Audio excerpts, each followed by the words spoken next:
Bonjour, bienvenue à notre webinaire consacré aujourd'hui à une collectivité qui a fait et qui fait encore l'actualité, Mayotte et l'opération Wambouchou. Alors plus précisément, notre webinaire portera sur la fabrique des frontières et leur mise à l'épreuve à Mayotte. Notre invité intervenant est Nicolas Rouinsard, que je vais présenter dans un instant. Je suis Fred Guénaud, je suis responsable du CAGI. Le CAGI, qui est le pôle Guadeloupe du Laboratoire caribéen de sciences sociales. Alors, je serai en compagnie de Julien Méguillon qui va nous rejoindre et d'étudiants ainsi que de personnes qui sont déjà présentes dans la salle 7 de la faculté de droit et économie de Guadeloupe. Notre invité, Nicolas Rouinsard, est sociologue. Il est maître de conférences et habilité à diriger des recherches à l'université Clermont-Auvergne. Il est également chercheur au sein du l'ESCOR ou l'ESCORES, il nous précisera la bonne prononciation. L'ESCOR, c'est bien. L'ESCOR, très bien. Alors, ces travaux s'inscrivent dans une sociologie politique et historique qui vise à objectiver les formes de gouvernementalité,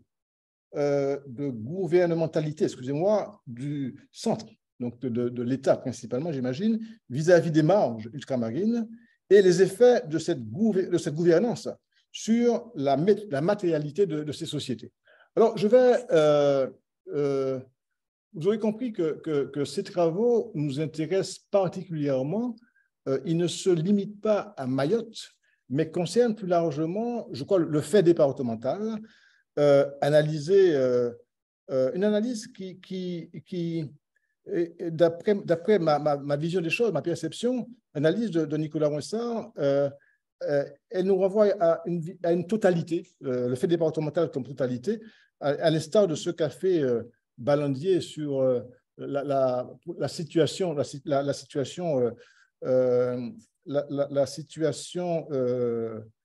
coloniale. Et donc, j'ai découvert à la faveur de cette opération Wambouchou l'ouvrage de Nicolas Rouinsard, et l'ouvrage qui s'intitule « Une situation postcoloniale, Mayotte ou la gouvernance aux marges », publié en 2022 aux éditions du CNRS. Alors, il a publié d'autres travaux, d'autres ouvrages, cette fois sur la Réunion. En 2007, la Réunion face au chômage de masse aux presses universitaires de Rennes, au PUR. En 2010, en codirection avec Didier Le Gall, un ouvrage intitulé « Chronique d'une autre France, la Réunion » chez l'Harmattan. Alors, bonjour Nicolas Rouinsard. Bonjour. Merci d'avoir accepté notre invitation. Vous avez la parole pour une trentaine de minutes. À l'issue de l'intervention, nous aurons un échange avec les personnes présentes dans la salle, ainsi que ceux qui nous ont déjà rejoints sur la plateforme Zoom. Donc, Nicolas Rouinsard, vous avez la parole. OK, merci pour votre invitation. Déjà, c'est un plaisir de venir discuter avec les collègues de Guadeloupe. Juste effectivement, avant de présenter mon exposé sur donc, la fabrique des frontières et leur mise à l'épreuve à Mayotte, juste préciser du coup que, bon, compte tenu, on va dire, du format, j'ai plutôt fait le choix d'insister sur, on va dire, un aspect de mes travaux de recherche. Et puis, bon, c'est vrai que du coup, ça colle à l'actualité avec l'opération Wambouchou qui a du coup, évidemment, braqué les projecteurs de nouveau sur la question migratoire à Mayotte. C'est vrai que souvent, quand on parle de Mayotte, on parle quand même de la question migratoire, la pression migratoire, à laquelle beaucoup associent la montée de l'insécurité. Donc, bon, ça, en soi, c'est un amalgame qui est discutable et j'aurai peut-être l'occasion de revenir là-dessus. Mais du coup, ce que je vais tâcher de montrer au cours de cet exposé, c'est dans quelle mesure, effectivement, il y a une fabrique politique des frontières qui est finalement étroitement liée à l'évolution statutaire de Mayotte. C'est-à-dire que plus on a intégré Mayotte à la République et plus on s'est rapproché du statut de département qui est opérationnel du coup depuis 2011, et plus on a durci les frontières à l'échelle donc de l'archipel des Comores, mais en même temps, et ça a été un peu l'objet de mes enquêtes ethnographiques que j'ai réalisées donc entre 2013 et 2020, à raison à peu près d'un mois de terrain par an, en même temps, on s'aperçoit que cette immigration qui est on va dire, contestée à l'échelle macro-sociologique, hein. Elle est en partie intégrée à des échelles micro-sociologiques, à l'échelle, on va dire, des familles, des villages, à travers le mariage, le travail, etc., etc. Et donc, j'essaye un peu de voir en quoi il y a une production politique, finalement, de la frontière, de l'étranger, du migrant, voire du clandestin. Essayer de voir comment ces catégories sont aussi construites politiquement et voir, quand je dis qu'elles sont mises à l'épreuve, elles sont mises à l'épreuve finalement par des faits anthropologiques, puisque finalement, de tout un tas de points de vue, l'étranger à Mayotte n'est peut-être pas tant le comorien que le métropolitain, enfin, en tout cas d'un point de vue anthropologique. On peut voir ça comme ça. Donc voilà, ça c'est un angle effectivement, mais plus largement pour rebondir sur votre présentation et donc l'ouvrage qui s'appelle effectivement Une situation post-coloniale, Mayotte ou le gouvernement des marges. L'idée de mes travaux, c'était vraiment de faire une sociologie assez générale sur Mayotte, on va dire, en 2020, les transformations de Mayotte sous l'effet de la départementalisation, que je considère effectivement dans la lignée des faits sociaux totales.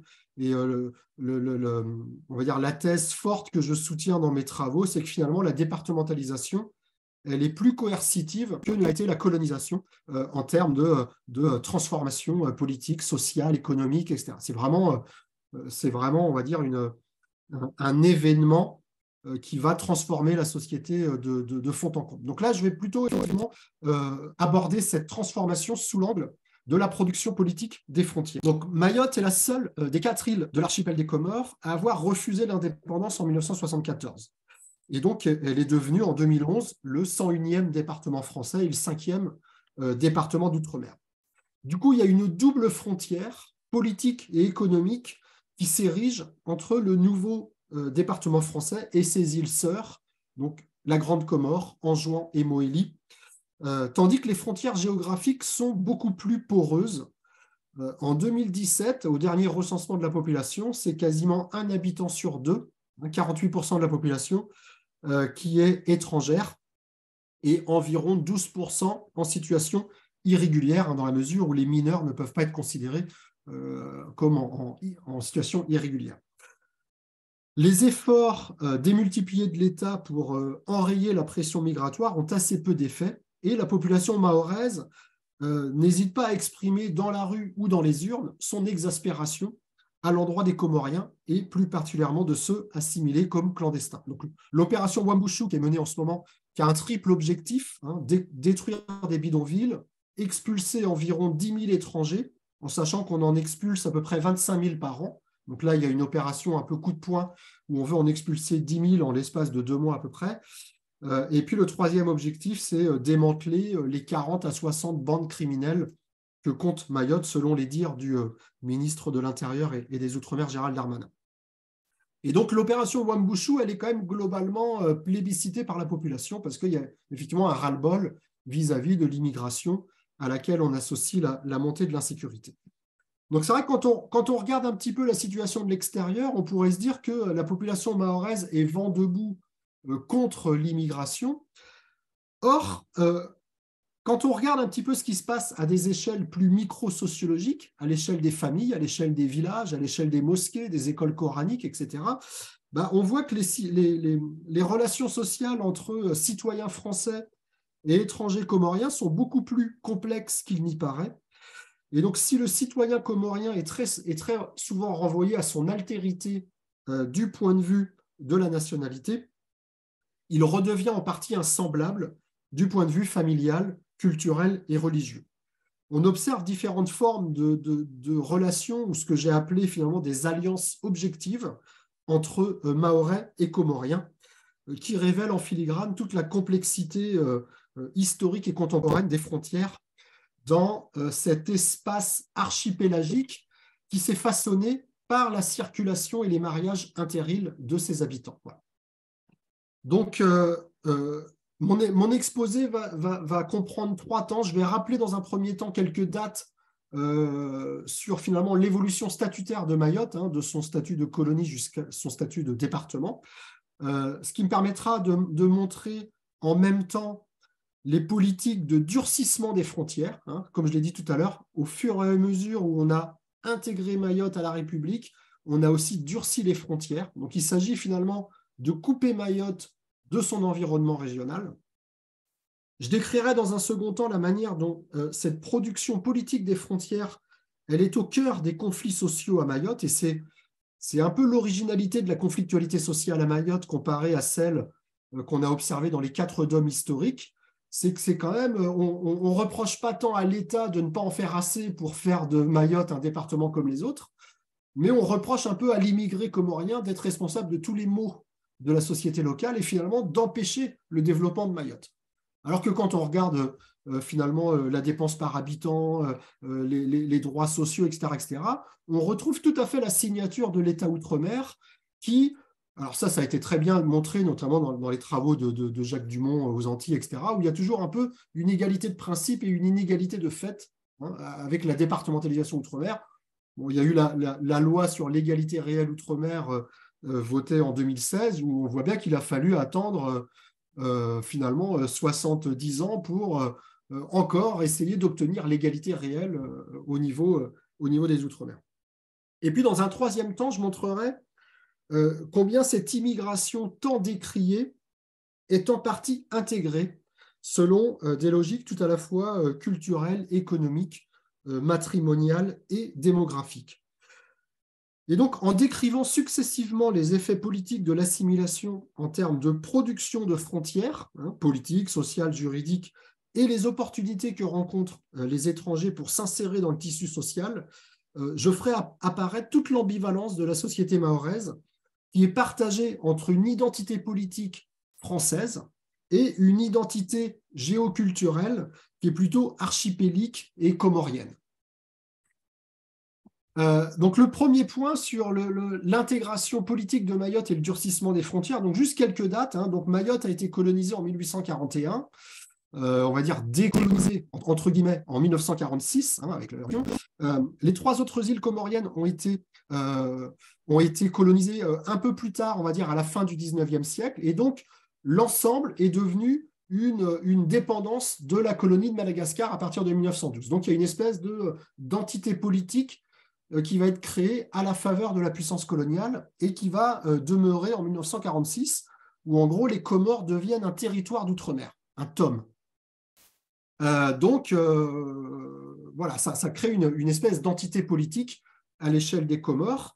Ce statut de TOM voilà, va être en partie on va dire, gouverné, alors même si c'est plutôt c'est une assemblée territoriale, hein, avec des avis plutôt consultatifs.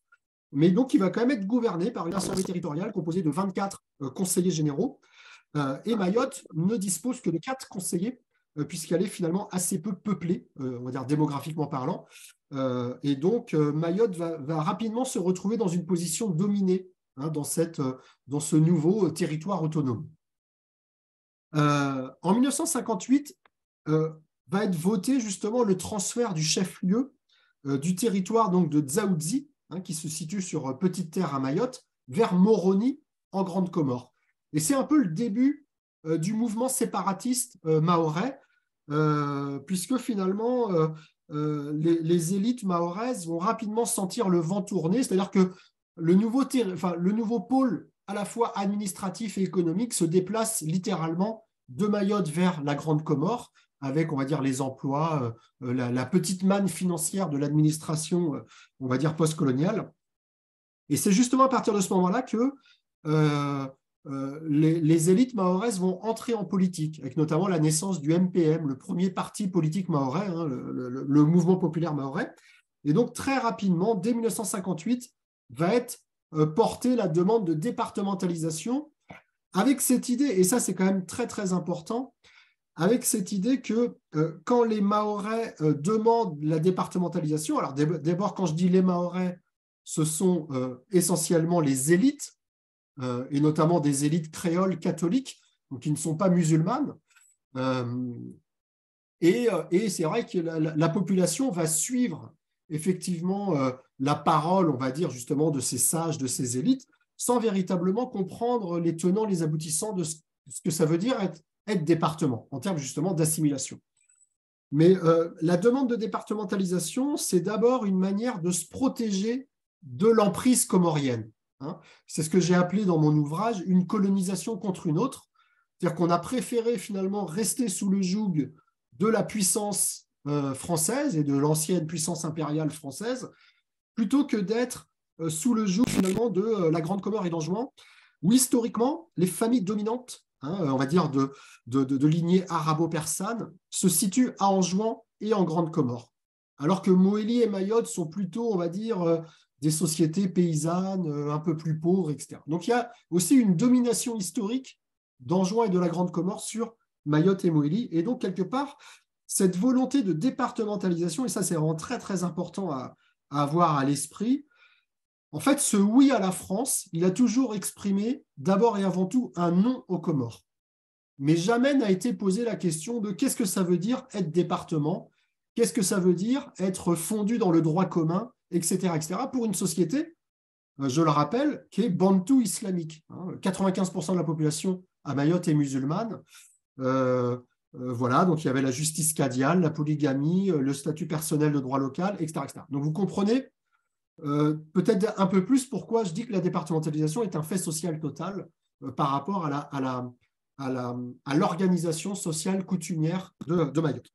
Donc voilà, donc il y a une fronde mahoraise à l'encontre de la Grande Comore et d'Anjouan, et c'est pour ça qu'au moment du vote pour l'indépendance en 1974, on va dire les trois autres îles comoriennes vont voter à 99% pour l'indépendance, et seule Mayotte, à 65%, va voter contre l'indépendance.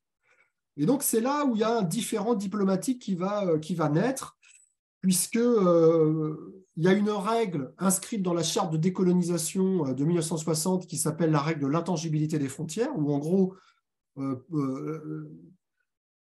pour les votes comme ça d'autodétermination, on essaye de conserver les frontières coloniales. Et là, pour le coup, les frontières coloniales, c'est l'archipel des Comores forme une seule entité. Et donc, l'ONU va reconnaître les Comores comme pays indépendant et composé de ces 4 îles. Et la France va décider de conserver Mayotte au nom de l'autodétermination des peuples. Et donc, à partir de ce moment-là, effectivement, il y a un différend diplomatique entre à la fois les Comores et la France, à la fois l'ONU. Entre 1976 et 1995, il y aura une vingtaine de résolutions qui seront déposées à l'Assemblée générale de l'ONU pour que la France rétrocède Mayotte aux Comores. L'OUA, l'Organisation de l'Unité africaine aussi, est sur cette ligne-là.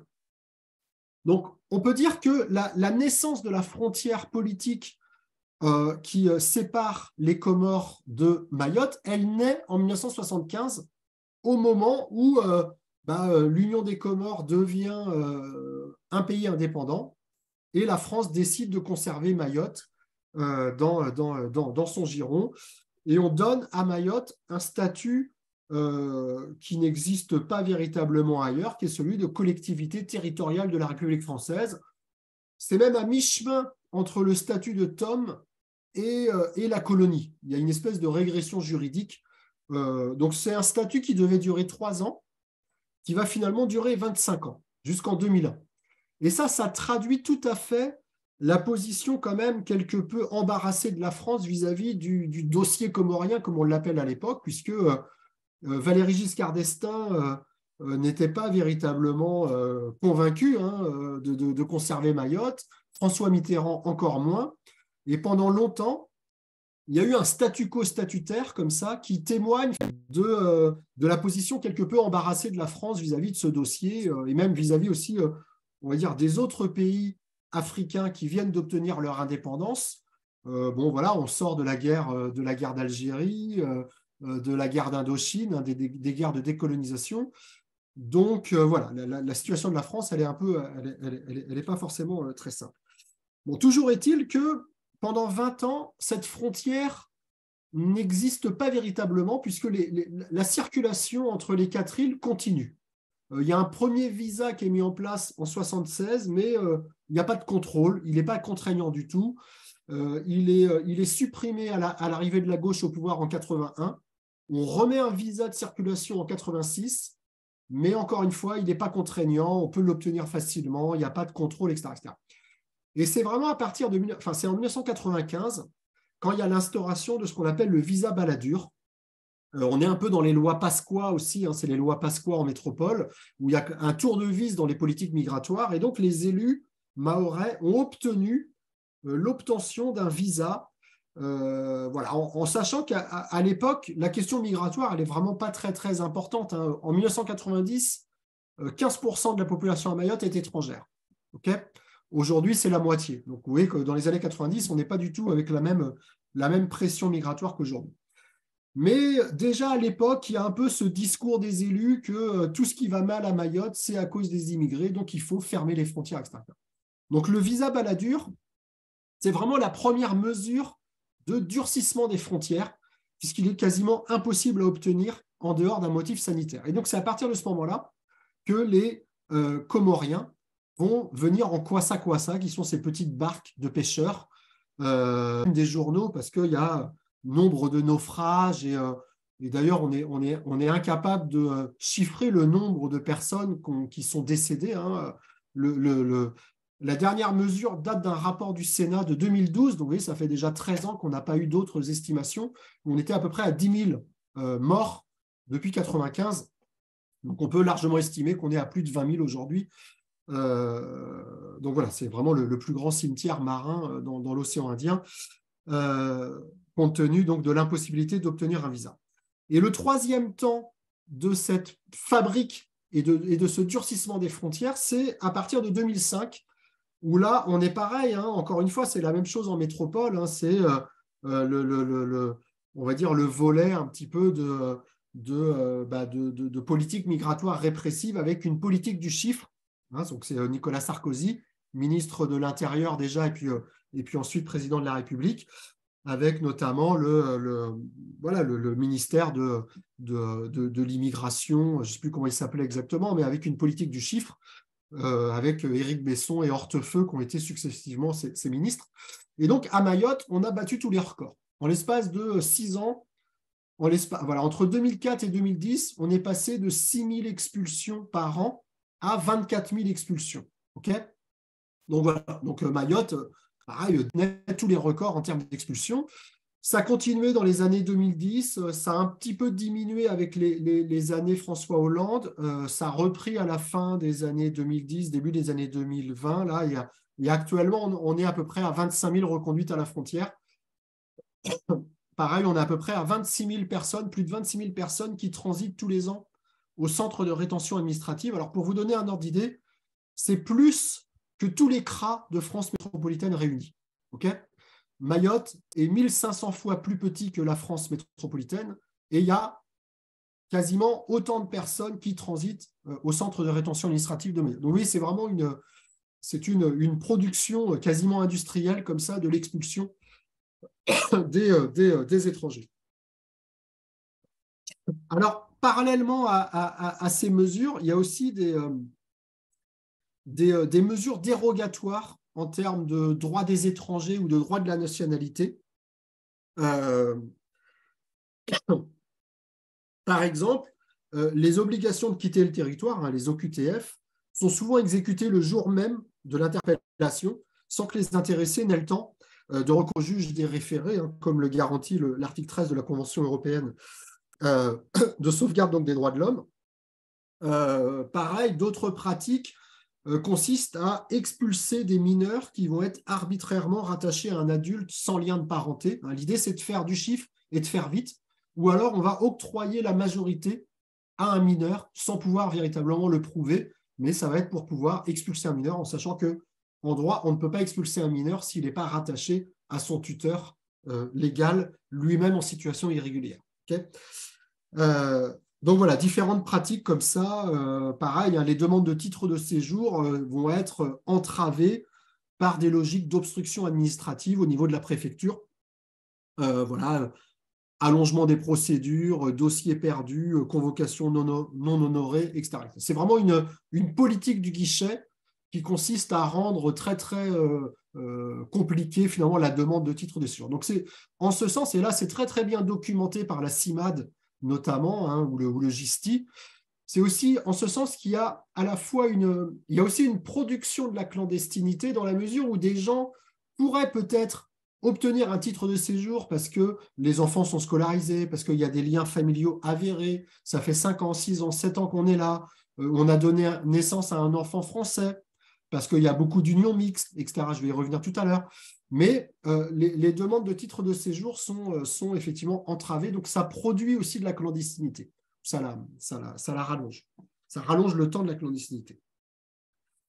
Et puis, sur le droit de la nationalité, alors il y a quand même quelque chose qui est loin d'être anecdotique, qui s'est produit en 2018 et qui est effectif depuis le 1er mars 2019, c'est la révision locale du droit du sol.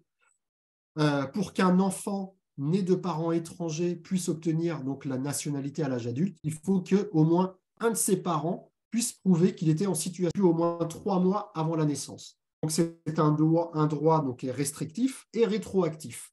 Donc ça risque aussi de produire des cohortes de jeunes nés de parents étrangers qui seront maintenus dans leur extranéité à l'âge adulte. Okay, donc ça c'est pareil, ça produit de l'extranéité. J'en arrive au deuxième point, je vais être un peu plus rapide, juste pour dire effectivement que la question des frontières, elle est au cœur de la conflictualité sociale depuis une quinzaine d'années. On a vu se multiplier les manifestations comme ça populaires contre l'immigration. Dès les années 2000, on a eu des collectifs comme ça, par exemple villageois, qui empêchaient les enfants supposés de parents clandestins de rentrer à l'école. Voilà. On a eu dans un village à Amoureau en 2003 le maire qui a ordonné sans motif légal la destruction d'un bidonville de clandestins sous les regards de quelques gendarmes qui étaient là. Mais voilà, l'État n'est pas forcément intervenu. Et puis ça s'est vraiment durci ces dernières années. Alors on a eu en 2016 les 6 premiers mois de l'année 2016 qu'on a appelé les décasages. Alors c'est un néologisme qui veut dire qu'on va expulser des personnes supposées en situation irrégulière de leur habitat, souvent des cases en bidonville ou dans des bidons campagnes, comme il en existe beaucoup. Mais voilà, c'est donc encore une fois, en dehors de tout cadre judiciaire, des collectifs villageois vont finalement faire le ménage dans leur propre village, etc. Et puis, en 2018, on a eu une grève générale pendant quasiment 2 mois avec des barrages routiers. Donc ça, c'est pareil, tous les médias se sont empressés d'aller regarder ce qui se passait à Mayotte. Donc voilà, c'était vraiment un mouvement de lutte contre l'insécurité et l'immigration clandestine. Les deux termes sont souvent associés. Et donc c'est notamment à la suite de ce mouvement social qu'il y a eu cette révision locale du droit du sol.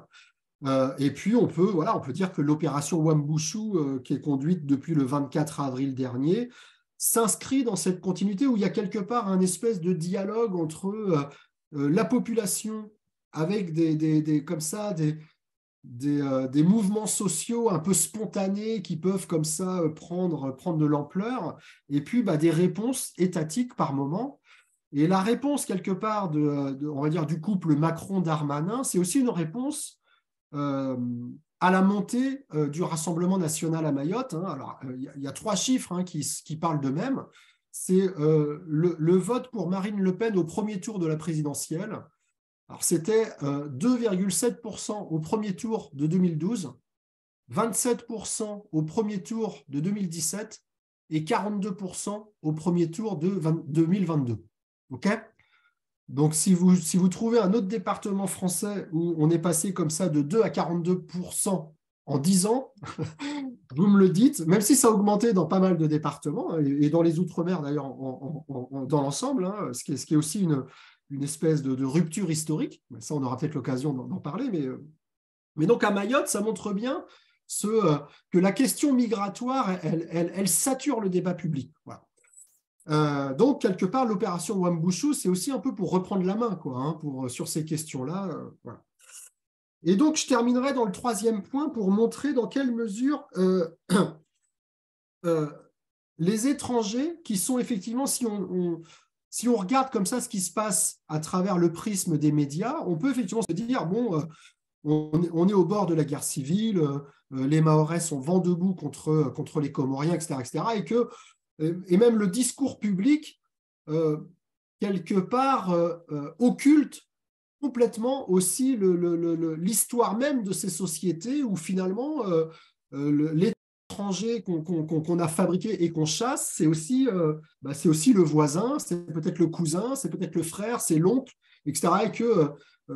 Et c'est là où il y a une dimension post-coloniale dans l'opération Wambushu, ou en tout cas dans la gouvernance, c'est que l'État français, finalement, fait et défait des sociétés lointaines, périphériques, à travers un prisme qui est tout à fait, on va dire, le sien, qui peut être ethnocentré de tout un tas de points de vue, mais on voit bien qu'on est quand même dans une relation de pouvoir politique, économique, idéologique, et qu'on construit aussi un étranger, mais qui n'est pas forcément étranger d'un point de vue anthropologique ou historique, et encore aujourd'hui familial, culturel, religieux, etc. Et c'est un peu ça que je voudrais montrer dans un troisième temps. Je ne sais pas combien, il me reste à peu près 10 minutes. Allez-y, il n'y a pas de problème, C'est allez-y. bon? OK. Alors, je vais vraiment faire un focus sur peut-être 2-3 points pour bien montrer que cette immigration qui est contestée, elle est aussi intégrée localement. Alors, elle est déjà intégrée d'un point de vue économique. C'est-à-dire, alors, si on regarde les chiffres de l'INSEE, on a une économie mahoraise qui est vraiment portée par les emplois publics. Et on a surtout beaucoup de chômage. On pourrait dire qu'il y a 30% de chômage, mais bon, les indicateurs du BIT ne sont pas forcément très, très appropriés pour mesurer le marché du travail à Mayotte, et je dirais même dans les Outre-mer en général. On sait bien que le niveau des chômeurs découragés tronque un petit peu la statistique du chômage. Et à Mayotte, c'est d'autant plus vrai compte tenu du poids de l'économie informelle. Et donc, on a quand même une économie informelle qui est très, très importante. Et dans cette économie informelle, on va retrouver quand même en grande partie les populations immigrées, donc comoriennes, et notamment les personnes en situation irrégulière. Alors, il faut savoir que pendant longtemps, l'économie à Mayotte, jusqu'il y a encore 30 ans, c'était une économie vivrière d'autosubsistance, avec beaucoup de dons, de contre-dons, et que c'est aussi l'intégration politique française qui va amener, on va dire, une monétarisation croissante des échanges dans l'agriculture, dans l'économie, etc. etc. Bon. Mais pendant longtemps, c'était plutôt une économie comme ça, d'échange, ce qu'on appelle la moussada en shimaoré. C'est vraiment, on n'est pas dans une logique de marché, on est dans une logique plutôt de dons, de contre-dons, de dettes et de solidarité, de réciprocité.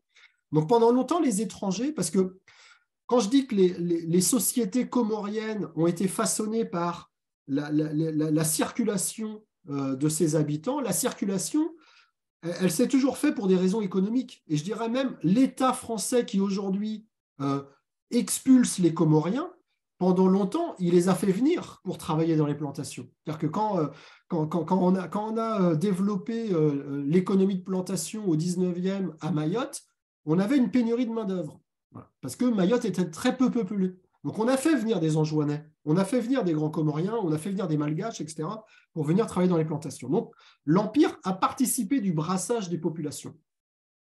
Si les Anjouanais ont pris l'habitude de migrer, c'est aussi parce qu'il y a eu une grosse politique de dépossession foncière à Anjouan, qui a été aussi organisée par l'Empire colonial au profit des sociétés de plantation, notamment la société Comore Bambao, qui était une grosse société coloniale.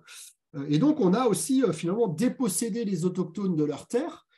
Et donc, il y a aussi une construction, si vous voulez, historique de l'appauvrissement de l'île d'Anjouan. Et donc, les Anjouanais qui sont effectivement très, très pauvres aujourd'hui et qui viennent à Mayotte, parce que Mayotte, il y a une manne financière avec notamment la départementalisation et le développement. Si on regarde ça vraiment d'un point de vue historique, on a quand même un double mouvement d'appauvrissement de l'archipel des Comores et aujourd'hui d'accentuation de refoulement donc des étrangers. Bon. Mais tout ça pour vous dire que les Comoriens qui sont donc, on va dire, plutôt rejetés dans l'espace public et dans la parole publique, ils sont aussi intégrés sur le marché du travail. C'est-à-dire que ces logiques d'entraide qui existaient auparavant dans l'agriculture, dans la construction, construire les maisons, à la pêche, etc. Aujourd'hui, ce sont essentiellement les Comoriens en situation irrégulière qui vont travailler dans les champs, qui vont fabriquer des maisons, etc. etc. Bon. Si vous construisez une maison avec une main-d'œuvre clandestine, elle vous coûte 30 à 40 000 euros. Si vous faites appel à une entreprise déclarée, elle va vous coûter 7 ou 8 ou 9 fois plus, quoi. Donc, quelque part, cette économie informelle, elle a aussi une fonction à Mayotte. Elle permet à des ménages, finalement, somme toute modestes, d'améliorer leurs conditions de vie, hein, voilà, d'accéder à un meilleur habitat, comment dire, oui, de faire travailler des gens dans leurs champs, voilà, de les faire travailler dans le lagon, etc., etc. Bon. Donc, on voit bien qu'il y a des relations d'interdépendance entre les Mahorais et les Comoriens qui, eux, envoient de l'argent à la famille qui est restée à Anjouan souvent. Hein. Il faut savoir que les Comores, c'est un des pays au monde où les transferts envoyés par la diaspora sont les plus importants rapportés au PIB. C'est 21% du PIB des Comores. Hein. Donc, on sait très bien que sans l'argent envoyé par la diaspora, les familles comoriennes auraient bien du mal à survivre aux Comores, quoi. Un autre aspect qui montre que cette immigration elle est aussi intégrée localement, c'est d'aller regarder ce qui se passe sur le marché sexuel et matrimonial. Je parlais tout à l'heure des mariages interils. Bon, il est clair que vous ne trouverez pas quasiment très très peu de familles à Mayotte où parmi les ascendants, on ne retrouve pas quelqu'un qui est originaire de Mohéli, de la Grande Comore ou d'Anjouan. Encore aujourd'hui, on voit bien que sur le marché matrimonial, l'étranger redevient un semblable. On a 30% des unions qui sont des unions mixtes. Et le plus souvent, c'est effectivement avec une femme comorienne et un homme mahorais, ou une femme mahoraise et un homme comorien. Voilà. Mais vous avez très peu d'unions mixtes entre mahorais et métropolitains, par exemple. Alors, bon, il faut savoir que quand je parle d'union, je parle de mariage musulman. 98% des mariages à Mayotte sont coutumiers, c'est-à-dire on passe devant le cadi, qui est le juge musulman, ou devant un imam. Mais l'institution du mariage, elle est très très importante à Mayotte. Hein, c'est-à-dire qu'il n'y a pas d'union libre. L'union libre n'est pas, enfin voilà, c'est haram dans l'islam, c'est-à-dire on ne peut pas avoir une union sans qu'elle soit finalement validée par la religion, quoi. Donc les gens vont se marier ensemble. Et donc on voit bien que compte tenu de ces normes morales et sociales qui sont identiques dans les 4 îles de l'archipel, et bien sur le marché matrimonial, l'étranger redevient un semblable. Okay, donc on a beaucoup comme ça d'unions mixtes. Et l'union mixte permet aux femmes, alors déjà, d'assurer leur survie, parce qu'en général, un conjoint de nationalité française a plus de probabilité d'avoir un emploi, d'avoir un salaire, d'avoir une maison qu'un conjoint de nationalité comorienne. Donc, il y a une première forme de sécurisation économique. Et puis, il y a aussi une sécurisation juridique, c'est-à-dire que, alors même si elles ne sont pas toujours connues avec précision, les normes en vigueur qui permettent d'asseoir finalement son existence juridique à Mayotte, c'est quand même l'union mixte et, si possible, de faire des enfants français. Voilà. Si vous faites un enfant avec un père de nationalité française, on va avoir le droit du sang. Parce qu'en gros, il n'y a pas moins de reconnaissance de paternité à Mayotte qu'en France métropolitaine ou à l'échelle hexagonale, à l'échelle nationale. Encore une fois, pour ces normes religieuses. Hein, voilà, vous avez un enfant, c'est dans le cadre du mariage musulman, l'enfant, on le reconnaît. Il y a toute une économie morale qui est encore très, très forte. Et ce sont des manières, finalement, de s'insérer dans le tissu social par le mariage, par le travail, etc. etc. Donc ça, on voit bien que l'union mixte, notamment pour les femmes, c'est un moyen d'obtenir plus facilement un titre de séjour, souvent d'1 an dans un premier temps et peut-être de 10 ans à terme, avec voilà, un enfant qui est né de père français, qui est scolarisé, etc. etc. Pour les hommes comoriens qui vont se marier avec une femme mahoraise, c'est pareil, ça va peut-être permettre d'obtenir plus facilement un titre de séjour et ça permet d'accéder au foncier domestique agricole, donc d'avoir des moyens de survie, etc. Donc ça, on voit bien qu'il y a des formes d'intégration par le mariage. Là, il y a des rapports de genre qui se rejouent. C'est-à-dire que l'homme mahorais qui va se marier avec une anjouanaise, il retrouve une position dominante qu'il a en partie perdue face aux femmes mahoraises qui sont aujourd'hui scolarisées, diplômées, qui accèdent à l'emploi et qui ont une indépendance financière. L'homme mahorais, quand il épouse une anjouanaise, il retrouve une toute puissance masculine puisque finalement la femme est complètement dépendante de lui.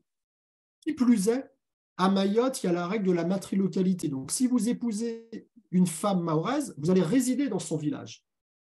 L'homme est toujours un étranger dans le village de son épouse. C'est la pièce rapportée. Okay, et du coup, les hommes qui épousent une femme anjouanaise, là, on voit bien que la règle de la matrilocalité, elle est mise à mal. Donc, ils peuvent accueillir une femme dans leur village. Et la femme va être accueillie peut-être par sa belle-mère, par sa belle-sœur. Là, on a toute la logique matrifocale où il faut protéger la cellule matrifocale. La femme, elle a beau être étrangère, elle a beau être sans papier, elle a fait un enfant avec notre fils, on va la protéger. On va lui donner un endroit où habiter. On ne peut pas la laisser dans le bidonville. Vous voyez, vous avez des logiques comme ça d'intégration qui, encore une fois, répondent à une économie morale musulmane, économie morale, qui est encore très, très forte.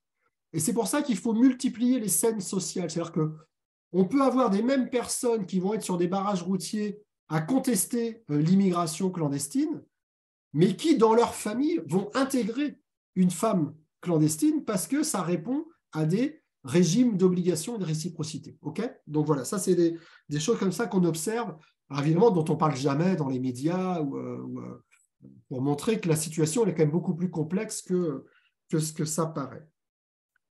Voilà, et puis la dernière logique d'intégration, c'est peut-être finalement le poids démographique de la population comorienne qui a des effets politiques. Alors, je m'explique. Vous avez donc à peu près 48% de la population recensée à Mayotte qui est étrangère. Alors, parmi cette population, on a notamment tous les mineurs ou jeunes majeurs qui peuvent être naturalisés. Alors, on va avoir donc les enfants qui sont nés de parents étrangers, qui peuvent peut-être prétendre au droit du sol. Donc, à partir de 18 ans, ils peuvent obtenir la nationalité française, donc ils ont le droit de vote. Donc, ça va être une réserve électorale qui va être forcément approchée par des candidats pour un mandat, pour être maire, etc., etc. Ensuite, vous avez tous les enfants issus d'une union mixte, notamment là, je vais prendre l'union mixte dominante, c'est-à-dire la femme, elle est comorienne, l'homme, il est mahorais, donc de nationalité française, et la mère étrangère. Donc, l'enfant, il est français puisqu'il est né, enfin voilà, il a le droit du sang. En général, il y a la reconnaissance de paternité, on fait les papiers. Donc, l'enfant, il n'est pas étranger, il est français. Mais par contre, dans les représentations émiques, on le considère comme un enfant d'étranger. Parce qu'encore une fois, c'est le côté matrifocal. L'enfant, il est porté par le lignage maternel. Donc, on associe quand même l'enfant à son lignage maternel. Et le fait est que, et ça, c'est quand même la caractéristique aussi des sociétés qui sont organisées comme ça avec des familles matrifocales, il y a une forte instabilité des unions conjugales. Donc, il y a quand même de fortes probabilités que l'enfant, à un moment, il soit élevé par sa mère seule. Okay, donc, en fait, il est français, mais on va le considérer comme un étranger. Peut-être qu'il vit encore en bidonville, peut-être que voilà, il est parmi les étrangers, mais il est français. Et donc, quand il va être approché par des candidats pour voter, il y a des logiques comme ça, encore une fois, de don et de contre-don. C'est-à-dire, quand on vote pour quelqu'un, bon, c'est du clientélisme, c'est des retours d'ascenseur. Et donc, on voit aujourd'hui des logiques comme ça à des échelles territoriales où on va compter le nombre d'enfants naturalisés ou le nombre d'enfants français. Quand je dis enfants, ils ont 18 ans, hein, mais bon, on les considère encore comme les enfants d'eux. On va les compter et on va monnayer leur vote. Voilà. Et donc, on va peut-être échanger, par exemple, voilà, moi j'ai 100 votes, qu'est-ce que vous faites pour nous? Je peux vous filer le terrain, j'ai les emplois d'avenir, j'ai les emplois aidés, etc., etc. Et donc, on a aussi comme ça des logiques d'intégration qui passent par des effets comme ça, des effets politiques de la démographie. Et ça sera mon mot de la fin. Il y a à Mayotte une peur de ce qu'on peut appeler un renversement démographique, c'est-à-dire beaucoup de Mahorais quittent Mayotte pour aller faire des études en métropole, à La Réunion, pour trouver du travail, ou tout simplement pour avoir une formation ou même un niveau de protection sociale qui est plus élevé qu'à Mayotte.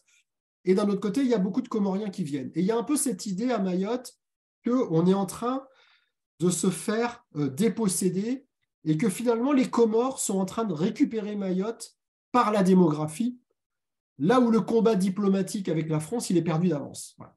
Et donc, il y a un peu cette idée, et notamment à travers le vote de ces enfants, on va dire, de Comoriens, qui vont voter pour des personnes qui vont défendre les intérêts de la communauté comorienne, il y a cette idée que finalement, les Comores sont en train de récupérer Mayotte par la démographie. Donc, ce qu'on peut vraiment appeler une infrapolitique, c'est vraiment c'est vraiment la politique par le bas, comme ça. Et donc, ça participe aussi de l'exaspération des Mahorais vis-à-vis des Comoriens, avec cette peur qu'on est en train de perdre les rênes à l'échelle des villages, etc., de notre société. Bon, voilà, je m'arrête là. Voilà un peu ce que je pouvais dire sur à la fois la fabrique des frontières et la manière dont tout ça c'est aussi, on va dire, nuancé à l'échelle des familles et des villages. Merci beaucoup, Nicolas Rouinsard. Alors, on va passer la parole à ceux qui souhaitent la prendre. Déjà dans la salle, est-ce que vous avez des questions? Est-ce que James, est-ce que monsieur... il y a une question? Vous voulez vous rapprocher, si vous voulez? Rapprochez-vous de nous, comme ça, vous pouvez la poser plus facilement. Donc, ceux qui ont des questions se rapprochent de nous, comme ça, Nicolas Rouinsard pourra vous entendre plus facilement. Et dans un second temps, on va la mettre là. Asseyez-vous là.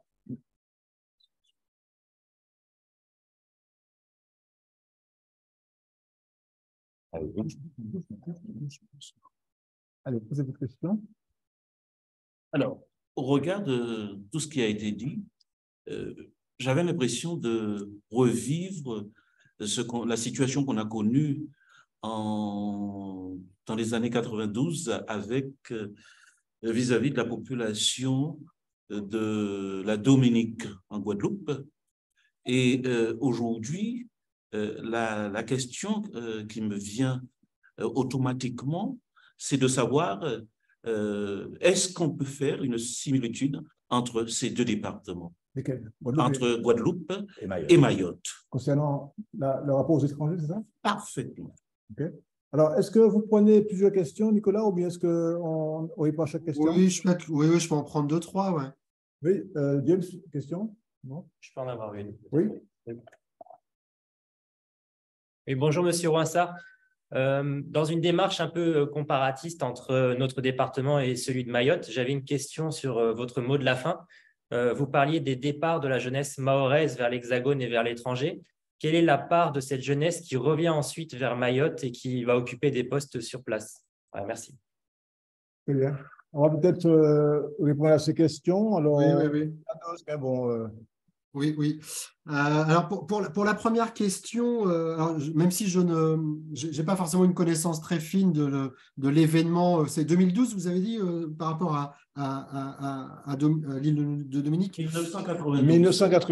1992. C'est un quasi-pogrom anti-dominicain. Oui, ok. Ouais. Peut-être que du coup, vous seriez même plus qualifié que moi pour faire la comparaison. En tout cas, on en avait parlé déjà avec Bernard Cherubini, qui est un anthropologue qui a travaillé sur la Guyane, qui a travaillé sur la Réunion, et avec qui j'avais travaillé en partie dans un programme financé par la MIR qui s'appelait Migration et Protection Sociale, où on montrait bien à l'époque déjà, donc c'était à la fin des années 2000, où on montrait bien que, en tout cas, ce qui pouvait s'observer, c'est que si on comparait avec ce qui passait aussi en Guyane, par rapport, on veut dire, au Suriname, au Brésil, Suriname, Brésil et il m'en manque un. Guyana peut-être. Guyana, ouais.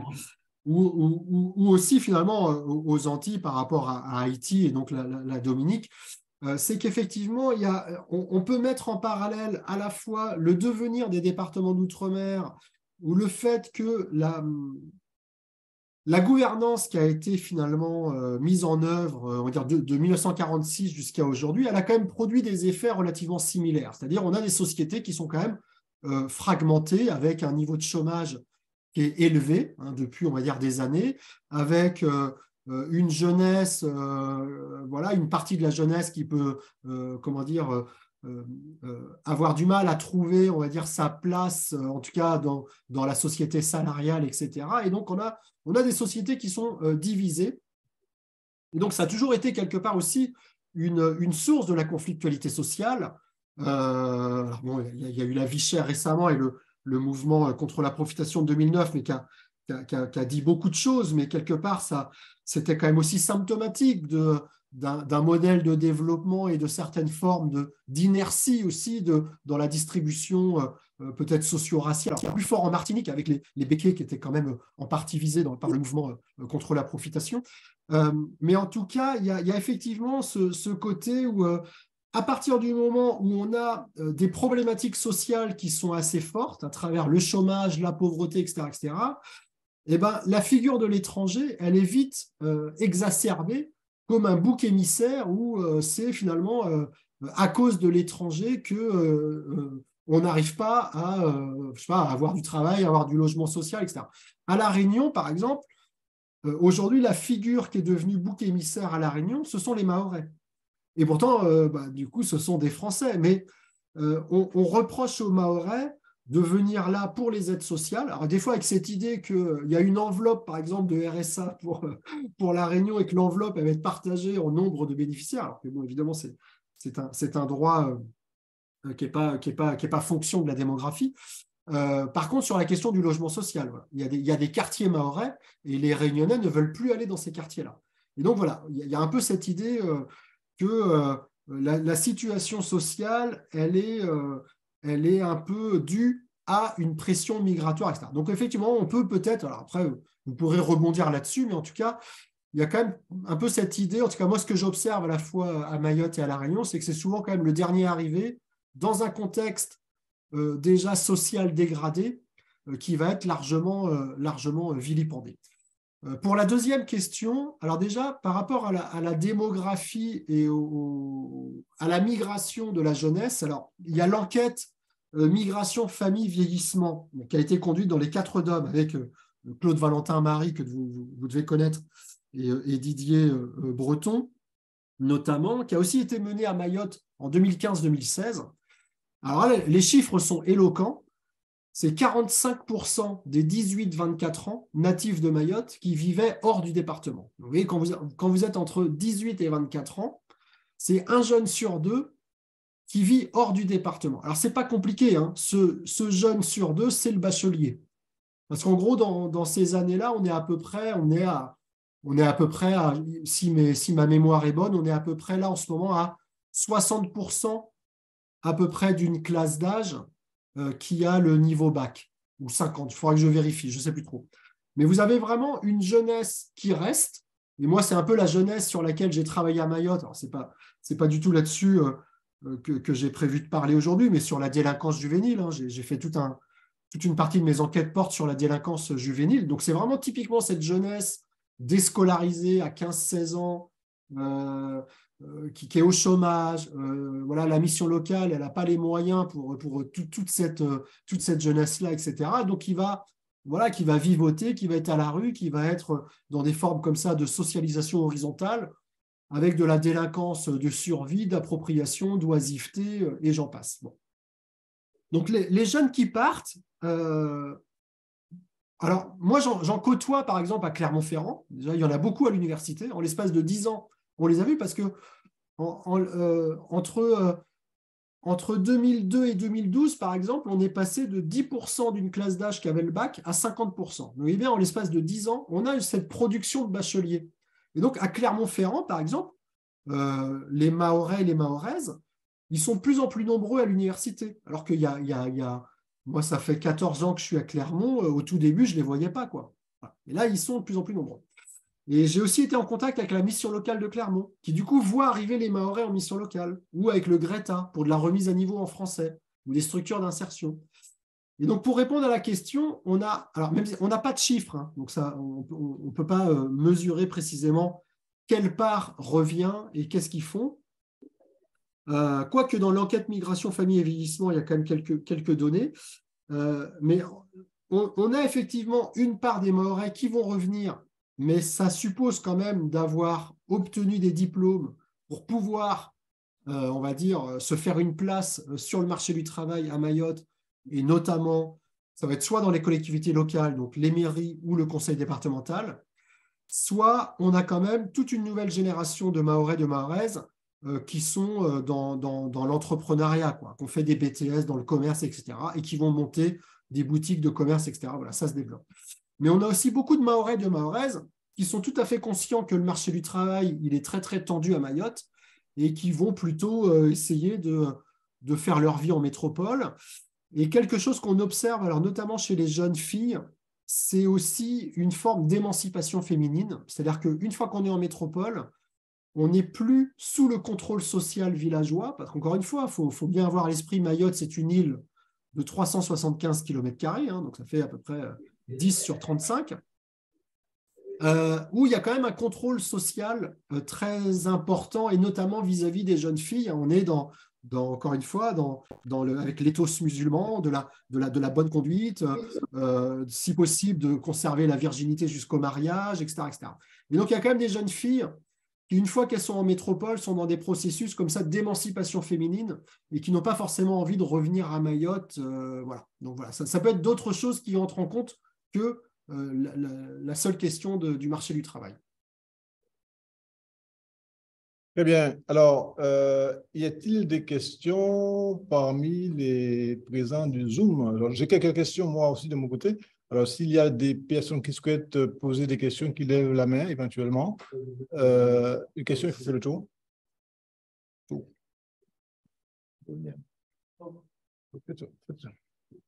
Une question dans la salle. Alors, ou là, carrément. Fais le tour, ouais. Alors, il y a une question dans la salle. Est-ce que dans... Ah oui, il y a monsieur... Oui, alors, il y a une question déjà de François-Xavier Millet. On va lui laisser répondre, poser la question. François-Xavier, est-ce que... Vous m'entendez? On t'entend, oui. Moi, je vous entends bien. Vous m'entendez? Oui, très bien. Oui, bonjour. Merci beaucoup. Donc, François-Xavier Millet, professeur de droit public à l'Université des Antilles. Donc, j'aurai une perspective un petit peu juridique, comme vous l'attendez. Merci beaucoup pour cet exposé absolument fascinant, parce que Mayotte, c'est un territoire auquel je m'intéresse en tant que juriste, mais nécessairement aussi sous l'angle politique, puisqu'on le sait, le droit est finalement seulement l'institutionnalisation de la politique et de faits sociaux, finalement. Et la perspective qui, moi, quand dans mes modestes études, on va dire, sur le cas de Mayotte, qui m'a toujours marqué, et ce que je souligne quand je fais le cours de droit constitutionnel des Outre-mer avec les étudiants de M2, c'est que le cas de Mayotte, il est totalement inclassable. Et ça s'est ressenti dans votre propos, il est totalement inclassable dans le sens où on a un mouvement, notamment dans les Outre-mer, mais globalement dans toutes les collectivités françaises, d'autonomie, d'affirmation de peuple, d'affirmation d'identité, de spécificité culturelle, et que toutes ces revendications-là donnent lieu à des aspirations, à des revendications de différenciation sur un plan juridique. Et donc, c'est un mouvement global de la décentralisation, notamment dans les Outre-mer. Et on a ce cas de Mayotte qui est totalement incroyable, puisqu'il est à contre-courant, où on a, semble-t-il, un peuple qui, par cette volonté de départementalisation, souhaite au contraire pleinement être intégré dans le droit commun de la République. Et cela, ça m'a toujours absolument fasciné, puisque c'est une évolution à contre-courant qui, j'avoue, m'échappe un petit peu, puisqu'on a clairement un peuple mahorais qui est, vous l'avez dit, à bien des égards, tellement différent de ce que l'on a vu, une population à majorité musulmane, la justice cadiale, la polygamie, et qui a consenti à passer à un système d'assimilation, d'identité législative, au cours des années, une assimilation de plus en plus forte. Et vous décrivez ça sous le terme de situation postcoloniale et, je reprends les termes aussi, de départementalisation écrit ça sur 2 pages différentes, mais un peu éloignées, départementalisation plus coercitive encore que la colonisation. Alors, le propos est évidemment un petit peu polémique et je voudrais revenir un petit peu là-dessus, puisque ça serait plus coercitif encore que la décolonisation. Je suis d'accord que cette départementalisation est extrêmement surprenante et coercitive. Mais il y a quand même, il me semble, une différence majeure qu'on ne peut peut-être pas trop éluder, c'est le consentement de la population, ce qui en fait une différence majeure par rapport à la perspective de la colonisation. Il y a eu un consentement, vous avez rappelé les chiffres, et c'est vrai que les chiffres parfois même sont assez vertigineux en termes de demande de départementalisation, de demande d'identité législative. Et donc là, c'est le premier point, hein, rapidement, où peut-être, si vous pouvez un petit peu développer sur cet aspect de postcolonialisme, de départementalisation plus coercitive, oui, peut-être, mais avec le consentement des populations. Et ça me semble quand même un élément qui est fondamental et qui est susceptible de, alors pas de changer l'analyse radicalement, mais quand même de l'infléchir, disons. Il y a un deuxième point que j'ai trouvé extrêmement intéressant, c'est sur le rôle des élites catholiques et créoles.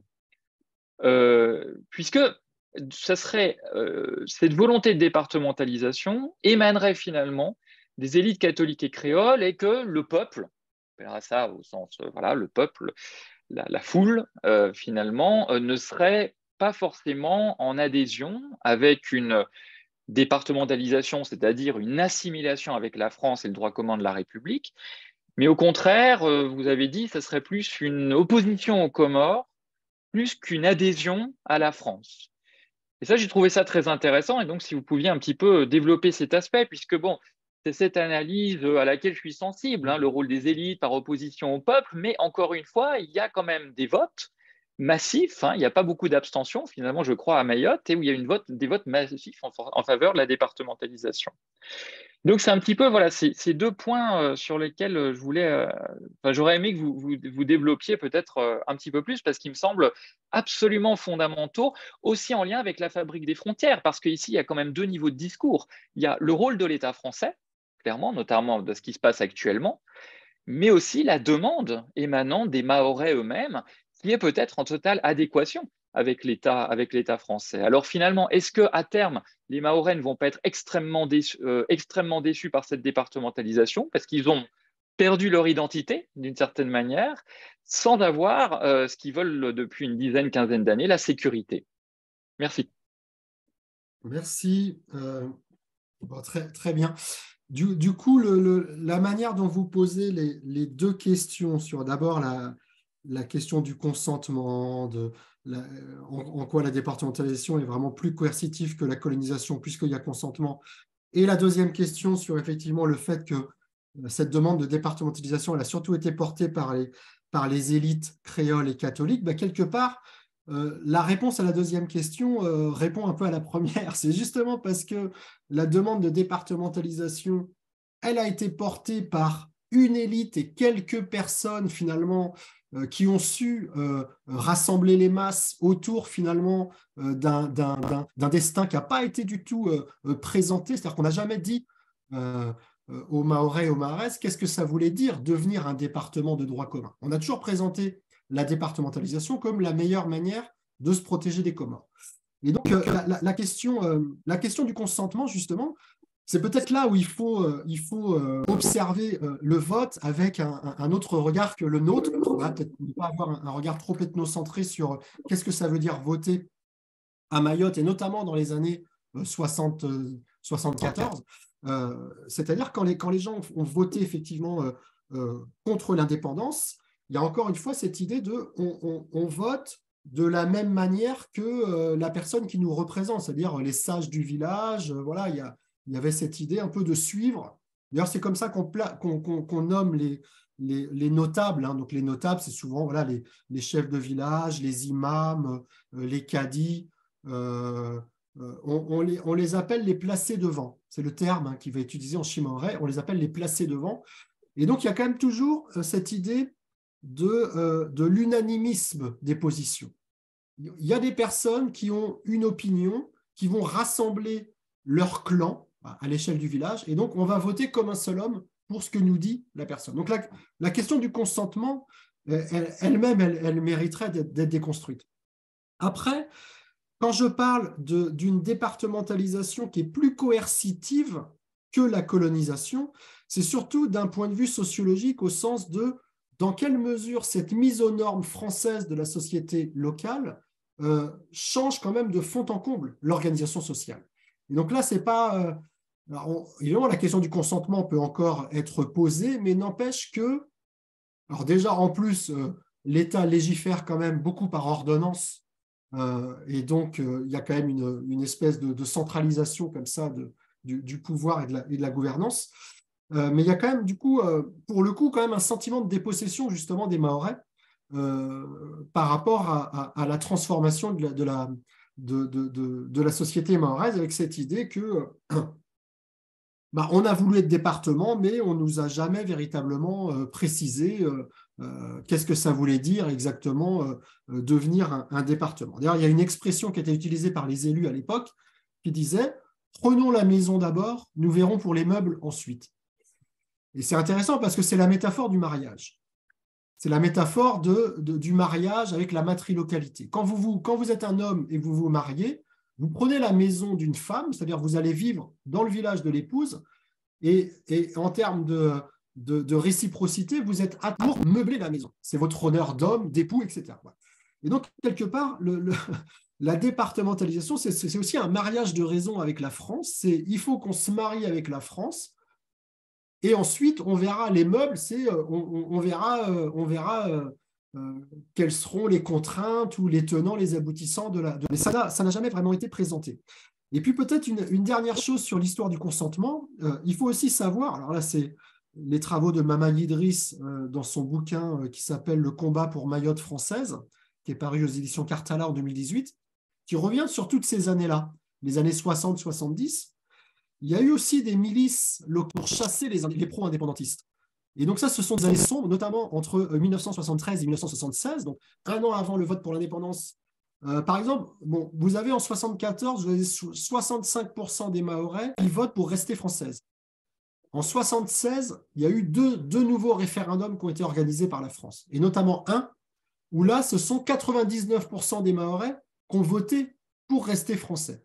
Donc en l'espace d'un an et demi, on est passé de 65% à 99%. Oui, c'est un chiffre digne d'une dictature en bonne santé. Oui. Donc, où sont passés les 35 autres pourcents qui étaient plutôt pro-indépendantistes? Ils ont été chassés. Soit ils ont été chassés aux Comores, soit ils ont été suffisamment intimidés pour se ranger derrière justement la volonté des pro-départementalistes. Ce qu'on appelle la bataille entre les Soroda, qui étaient pro-départementalistes, et les Serré-la-Main, qui est pro-indépendantiste. Mais tout ça pour vous dire que la notion même de consentement, elle mérite aussi d'être nuancée parce que ça n'a pas été un vote des plus démocratiques en 1974. C'est-à-dire qu'on a mis la pression sur les pro-indépendantistes. On leur a mis la pression pour qu'ils ne votent pas pour l'indépendance. Et donc, il y a eu des gens qui se sont fait bastonner, qui se sont fait renvoyer aux Comores. Il y a des gens qui sont restés à Mayotte et qui ont voté pour la France, mais parce qu'ils ne voulaient pas de conflit familial. Il y a encore toujours cette idée il faut privilégier le consensus au conflit. Donc, je me range derrière une position unanime, etc. etc. Bon, voilà si ça peut répondre un peu à vos questions. Très bien. Il y a encore une question sur le Zoom. On la prend tout de suite avant de passer la parole à M. Balthus tout à l'heure. Oui, allez-y, monsieur. Oui, bonjour. Je vous remercie pour le Zoom, pour cette conférence qui est en présentiel et puis un peu en Zoom. Moi, je souhaite juste rappeler avec le juriste qu'effectivement, là, je pense vous que... Êtes, vous me précisez, je vous appelle à partir de France, mais je m'appelle Mohamed Mansouabou, je suis comorien. Et je dis normalement, on ne devrait pas dire Mayotte et Comores. Normalement, c'est Mayotte et les autres îles, puisque c'est le même pays, même s'il y a l'administration française, même si Mayotte, il ne faut pas oublier qu'on peut rappeler que Mayotte fait partie de deux constitutions, la constitution comorienne, la constitution française. sachant que pour la Constitution française, c'est récemment, c'est depuis 2009 2011 en tant que département. Mais l'essentiel, à mon avis, c'est surtout, nous devrons surtout nous questionner déjà qui est responsable de la situation en réalité, et surtout, comment sortir, quelles sont les solutions. Le juriste, en posant sa question, il s'interroge sur le fait qu'il y a eu un consentement. Mais on nous a préparé, personne n'a réellement choisi d'une façon, on va dire, avec plus de conscience, tout ça. Il me semble que le conférencier... J'ajouterais, mais je vous redonne la parole, que la majeure partie des Mahorais ne sont pas francophones. Donc, ça rajoute à la question du consentement. Tout à fait, il y a ça, mais l'essentiel, c'est que tous, même les autres îles, on nous a préparé, c'est une préparation. D'ailleurs, vous l'avez bien évoqué, le fait qu'il y a d'abord le premier point d'achoppement, c'était le transfert de la capitale. Or, le transfert de la capitale, on fait porter le chapeau du côté des 3 îles, et notamment de Sedmometchek. Or, en réalité, c'est plutôt du côté de... même aujourd'hui, prenons même aujourd'hui un président comorien ne peut pas vraiment prendre une décision qui peut aller à l'encontre de l'autorité française en réalité. Et que dire de 1958? Certes, le fait qu'on a dit vous allez déplacer la capitale, bien sûr, d'une façon naturelle, bon, avec les humeurs, peut-être celui qui était président du Conseil, vous l'avez rappelé, il a dû dire bon, c'est bien qu'on en déplace. Mais effectivement, le fait qu'on n'a pas préparé, puisque je pense qu'il y a 2 éléments, il y a le fait qu'avec le transfert, déjà, le fait que la capitale était à Mayotte, il était très clair que dans ce cas-là, c'était très important de comprendre que comme on n'a pas préparé, par exemple, quand on était à Mayotte, il est clair que la plupart, il y avait cette espèce la plupart des gens qui étaient à Mayotte, ils se mariaient là-bas. Or, quand il y a eu le transfert, il n'y a pas eu, les gens, on a dit, de toute façon, pour l'instant, nous ne sommes pas prêts, il n'y a pas les bâtiments là-bas. Donc, qu'est-ce qu'on a fait? Les gens sont allés. Déjà, on a perdu quand même au niveau du chômage. Ça augmente au niveau de la capitale, de l'ancienne capitale. Et n'en parlons plus. Il ne faut pas oublier un élément aussi. En 1966, quand on a fini de faire le transfert, il y a eu 2 éléments. Puisqu'en 1965, il y a eu un cyclone. Et ce cyclone, il avait fait beaucoup de dégâts au niveau de Mayotte. Et d'ailleurs, on peut rappeler que quand il y a eu Sedmometchek qui était arrivé à Mayotte, il n'a jamais mis ses pieds, puisqu'il y a eu le mouvement, c'était le mouvement des femmes châtueuses. Sedmometchek, c'est le président du Conseil quand même, qui a été châtué, et depuis, avant sa mort en 1970, il n'a jamais mis les pieds. C'est pour dire qu'en réalité, il n'avait pas de pouvoir. Or, il porte le chapeau à lui, que c'est lui qui a fait le transfert. Et bien entendu, vous l'avez bien rappelé, le conférencier, que bien entendu, il y a eu le fait qu'il y a eu l'élite. Avant le mouvement MPM, il y a le mouvement, ce qu'on appelle UDIM, c'est-à-dire Union, c'est le premier mouvement. Ce qu'on appelle UDIM, c'est l'Union pour la défense des intérêts mahorais. C'est à partir de là, c'est en 1976 qu'il y a eu ce mouvement, avant qu'on va voir le mouvement MPM. Donc, on peut le rappeler. En quelque sorte, moi, je veux dire, on nous a préparés et puis on nous a divisés. Ce n'est pas normal, en tout cas, du pays de la Déclaration des droits de l'homme, d'arriver jusqu'à là.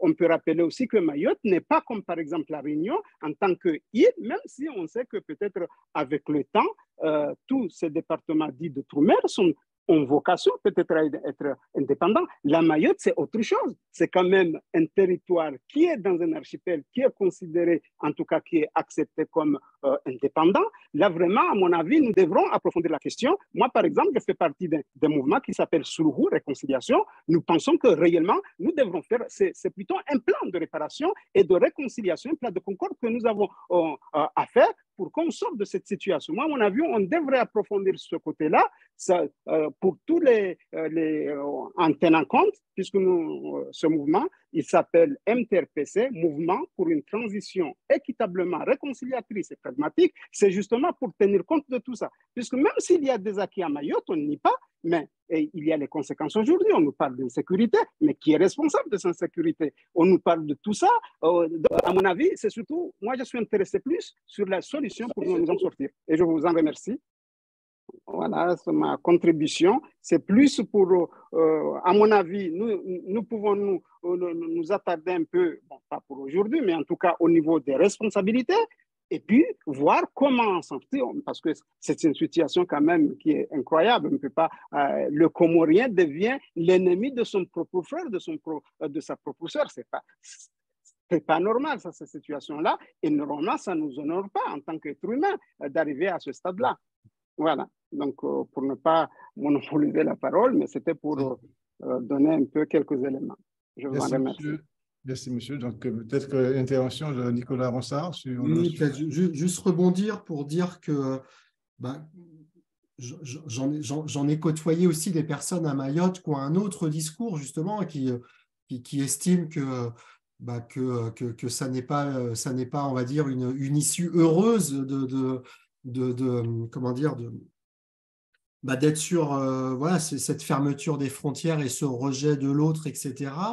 Et notamment dans les milieux religieux à Mayotte, où finalement il y a quand même cette idée, encore une fois, ce que la politique sépare, la religion unit. Il y a une espèce de communauté de croyants et que les musulmans, qu'ils soient de nationalité comorienne ou qu'ils soient de nationalité française, ils sont musulmans.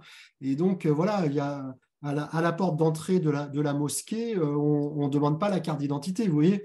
Donc, il y a aussi des paroles à Mayotte qui sont très, comment dire, des personnes qui sont qui regrettent vraiment la situation et qui aimeraient trouver aussi une forme de réconciliation, pour reprendre le nom du mouvement cité par l'intervenant précédent, avec cette idée que de toute façon, je pense qu'aujourd'hui, Mayotte est un département, ne reviendra pas dans le giron comorien. Je pense qu'on peut difficilement l'envisager. Voilà.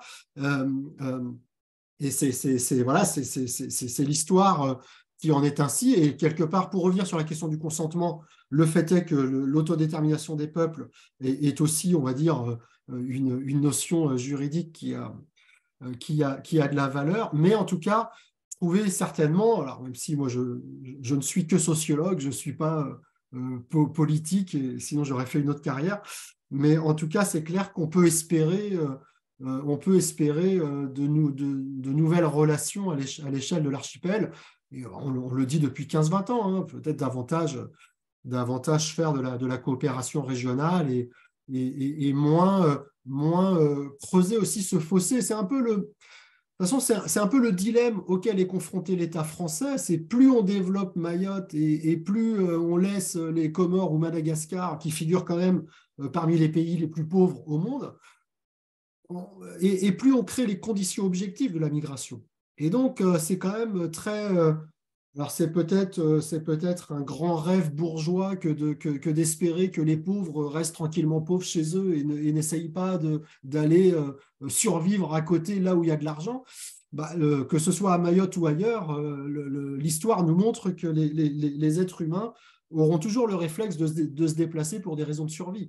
Et voilà, et on en est là à Mayotte. Et c'est vrai que par-dessus ça, il y a quand même effectivement cette proximité culturelle, archipélagique, etc. Où, si on va plus loin que la colonisation qui démarre en 1841, évidemment, depuis le 12e, 13e siècle, il y a eu des apports migratoires comme ça, plutôt arabo-persans, bantous, etc., qui ont façonné ces sociétés. Et donc, je pense qu'aujourd'hui, on est sur de la fabrique, effectivement, de l'altérité qui n'est pas forcément la meilleure chose souhaitable pour le devenir de Mayotte. Eh bien, donc, une question de M. Baltus. Oui.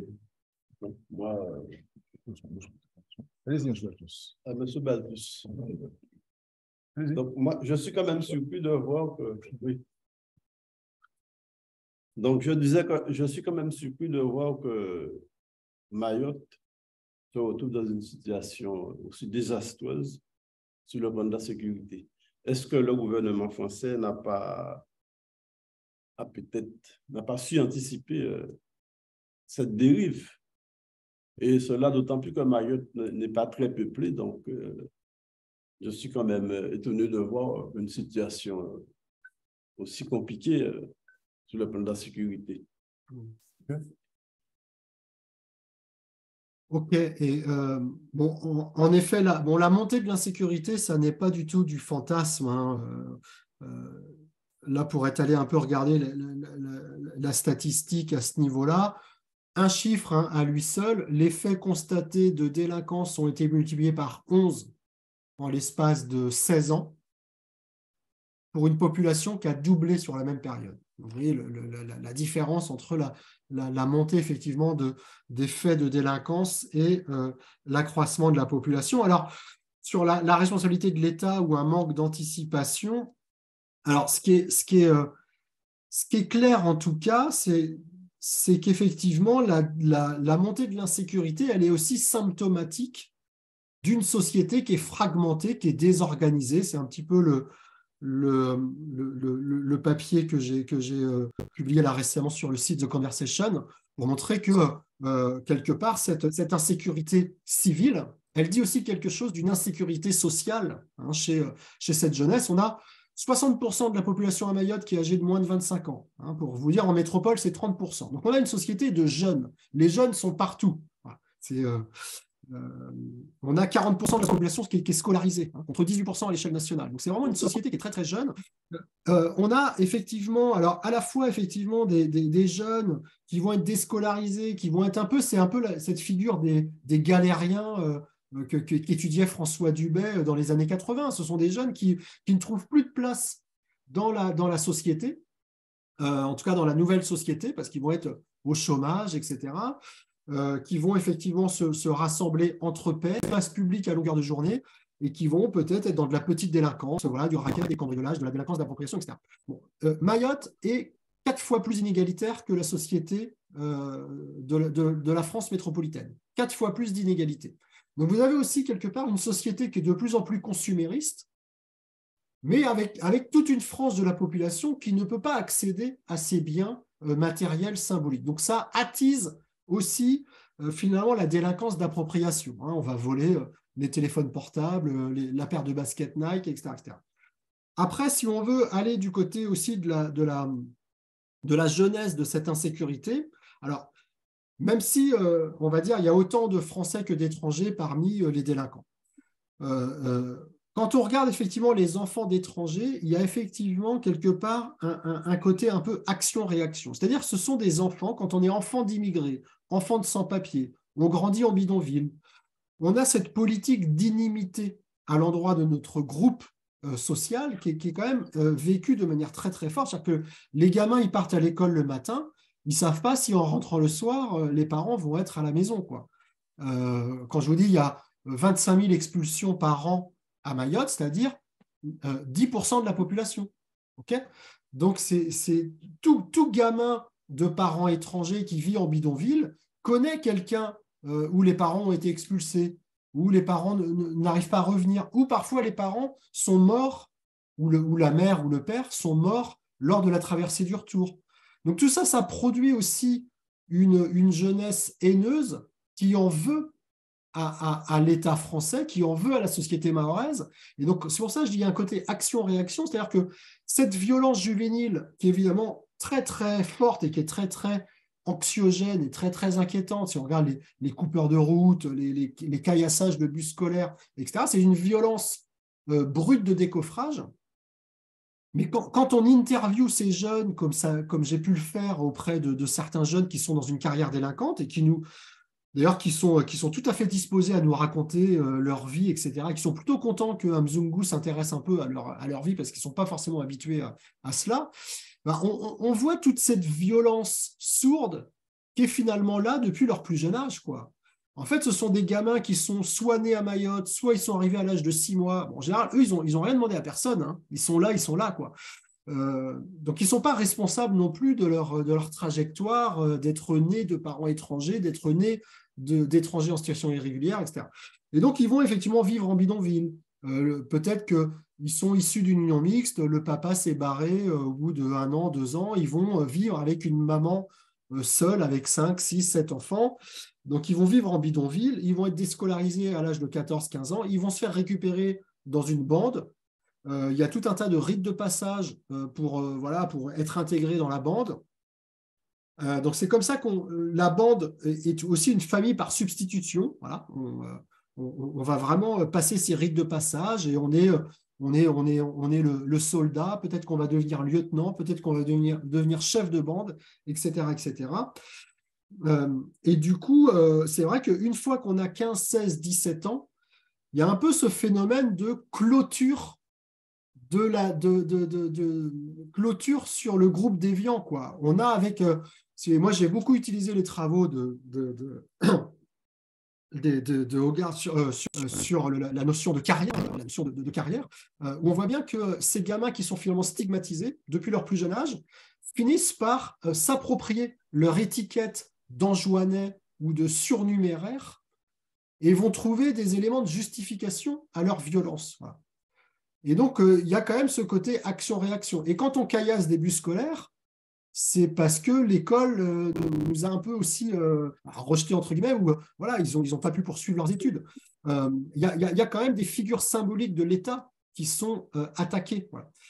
Ou alors, c'est l'État, avec la nouvelle révision du droit du sol, il y a des gamins qui ont grandi dans l'espoir d'une naturalisation à l'âge adulte, et on est en train de leur dire, bah, finalement, ce que tu peux obtenir au mieux, ça sera un titre de séjour d'1 an, qui en lui-même n'est pas non plus très facile à obtenir. Et donc là, on a justement ces principes de clôture du groupe déviant sur la déviance. C'est vraiment, OK, j'ai compris, je suis enjouanais, je suis un pestiféré dans la société, OK.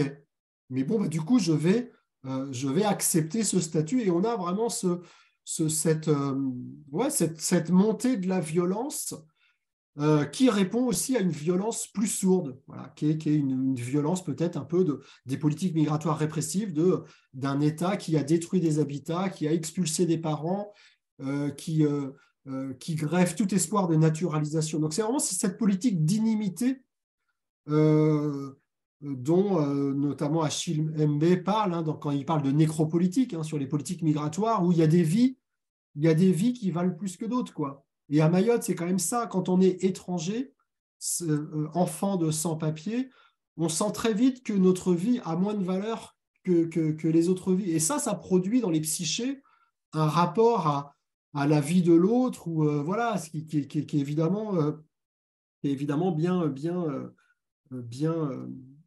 différent, quoi. Voilà, si ça peut répondre à... Mais par contre, c'est clair que ça n'est pas tenable, hein. Il faut pacifier cette société d'une manière ou d'une autre. Alors, moi, si vous permettez, j'ai un commentaire et peut-être deux petites questions sur tout cela. Alors, sur la départementalisation, alors, il y a eu déjà quelques questions, quelques commentaires sur la comparaison, d'ailleurs, possible entre Mayotte et les Antilles. Alors, je crois effectivement que dans les deux cas, il y a une intervention des élites. Ce sont les élites qui, dans un premier temps, ont revendiqué la départementalisation. Ce sont pas l'État, ce sont d'abord les élites. Et c'est vrai que quand on compare Mayotte et les Antilles, si on peut le faire, il y a au niveau des peuples, des populations, il y a une volonté de protection. Alors, vous avez dit protection vis-à-vis des Comores, mais chez nous, c'est de la protection sociale, de l'égalité sociale. Dans tous les cas de figure, il y a de la protection, une demande de protection, c'est sûr. Alors, ce qui est intéressant maintenant, c'est de savoir quelles conséquences cette demande a eu de protection sociale, d'égalité sociale. On voit bien qu'aux Antilles, on s'est beaucoup interrogé sur les 40% et les effets des 40% sur la société, sur la déstructuration parfois d'une partie de la production, des importations en masse, etc. Donc, on peut s'interroger également sur l'effet de cette demande de protection d'égalité sociale dans les deux cas. Je comprends tout à fait cette interrogation qui est fondamentale, hein. Alors, peut-être encore plus forte à Mayotte. Alors, il y a maintenant deux questions qui m'intéressent, deux points que j'aimerais avancer pour compléter mon intervention. Dans votre ouvrage, Nicolas, que je vous recommande, vraiment un ouvrage très intéressant sur la situation post-coloniale de Mayotte, à un moment, vous parlez du rôle de l'État dans le processus de fragmentation de la société. Alors, que voulez-vous dire concrètement? Est-ce qu'il y a une volonté, ou il y a eu est-ce qu'il y a eu une volonté de l'État de participer à ce processus? Si oui, quel serait l'intérêt de l'État de le faire? Et puis, bon, ma dernière question, c'est sur, disons, la dimension internationale. Vous avez signalé les interventions répétées de l'ONU contre la décision française de fragmenter le Comores, en fait, de couper les Comores d'une de ces îles. Mais moi, ce qui m'intéresse, c'est de savoir également quelle est la part de solidarité de l'Union africaine, par exemple. Je sais que le président actuel des Comores, il est président, me semble-t-il, aussi de l'Union africaine. Alors, est-ce qu'il n'y a pas là des fenêtres d'opportunité qui, peut-être contrairement à ce que vous dites, laissent entrevoir un changement, peut-être un rapprochement, une modification de la situation actuelle? Je crois que l'histoire nous réserve parfois des surprises. Donc, je ne sais pas si Mayotte ne reviendra pas dans le giron des Comores. Mais en tout cas, ce qui m'intéresse de savoir, c'est s'il y a des mouvements de solidarité au niveau de l'Union africaine, par exemple, sur ce terrain-là. OK. Alors, pour répondre à la première question, le rôle de l'État dans le processus de fragmentation, alors même si évidemment ça serait très, très difficile de pouvoir sonder une volonté ou pas d'un État qui n'est pas non plus personnifié, mais non, je pense que c'est plutôt une conséquence d'un modèle de gouvernement qui avait déjà été éprouvé dans les 4 DOM, parce que alors, ce que je fais rapidement dans l'introduction de l'ouvrage, mais je l'avais fait plus longuement dans mon HDR duquel est sorti l'ouvrage, j'avais fait tout un premier chapitre justement sur, en gros, cette gouvernance outre-mer, et c'est ce que je parlais de rétroviseur tout à l'heure, c'était de regarder comment l'État français avait orchestré la départementalisation dans les 4 DOM historiques, avec justement un peu cette égalité de principe dès 1946, mais une inégalité de fait en termes de droit, etc. Il a fallu attendre le début des années 2000 pour obtenir l'égalité sociale dans les 4 DOM historiques.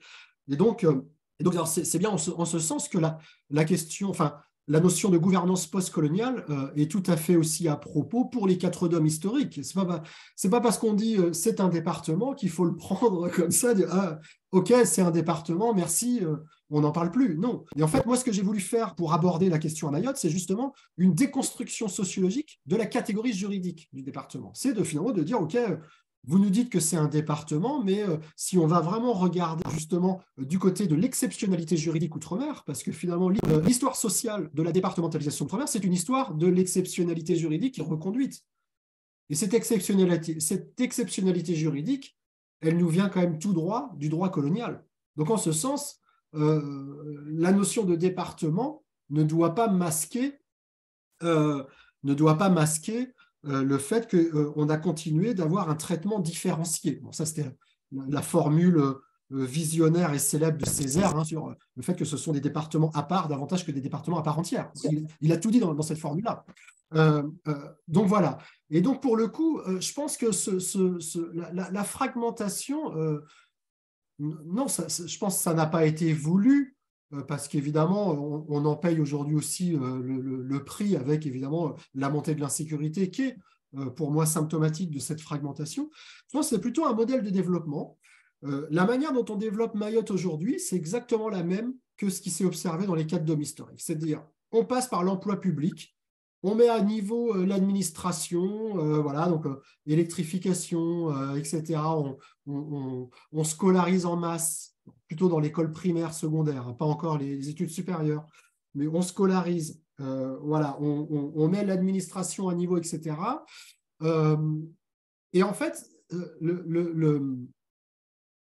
ce qu'on observe à chaque fois, c'est que les politiques de l'emploi précèdent les politiques éducatives.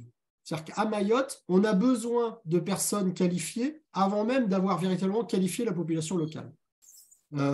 C'est en gros ce qui s'était déjà passé dans les 4 DOM historiques, à part, on va dire, les élites mulâtres, etc., qui étaient déjà scolarisées et qui ont, du coup, été les premiers, effectivement, à bénéficier de la départementalisation, mais pendant longtemps, il a fallu attendre les années 70-80 pour que qu'il y ait un véritable processus de démocratisation scolaire ou de massification scolaire pour prendre un terme plus exact.